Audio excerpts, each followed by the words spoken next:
আজি আমি এটা ডাঙৰ স্কিম এটা এনাউন্স কৰিছো মুখ্যমন্ত্ৰী জীৱন প্ৰেৰণা আঁচনি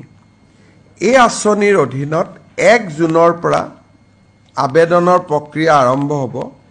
2024-25 চনত গ্ৰেজুৱেচন পাছ কৰা প্ৰতি গৰাকী ছাত্ৰ ছাত্ৰীয়ে এবছৰৰ বাবে 2500 টকা মাহেকি তেওলুকে লাভ কৰিব যাতে ইন্টাৰভিউ আদি তেওলুকে এপিয়াৰ হ'ব পাৰে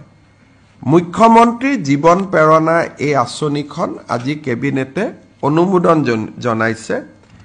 1 তাৰিখৰ পৰা এই আঁচনিখনৰ আবেদনৰ প্ৰক্ৰিয়া আৰম্ভ হ'ব 1 জুনৰ পৰা আৰু এই আঁচনিখনৰ সুবিধা লবৰ কাৰণে গ্ৰেজুৱেট ষ্টুডেণ্টজন ব্যক্তিগত বিশ্ববিদ্যালয়ৰ ছাত্ৰ ছাত্ৰী হ'ব নোৱাৰিব অকল সৰকাৰী বা ৰাজহুৱা বিশ্ববিদ্যালয়ৰে ছাত্ৰ ছাত্ৰী হ'ব লাগিব ৰাজহুৱা শব্দটো আমি এই কাৰণে উল্লেখ কৰিছো যে দুই এখন আমাৰ অসমত প্ৰাইভেট ইউনিভাৰ্চিটি আছে তেওঁলোক ঠিক ফিজৰ দৰে নহয় সামাজিক সংস্থাই চলাইছে তেওঁলোকক আমি এই আঁচনিখনৰ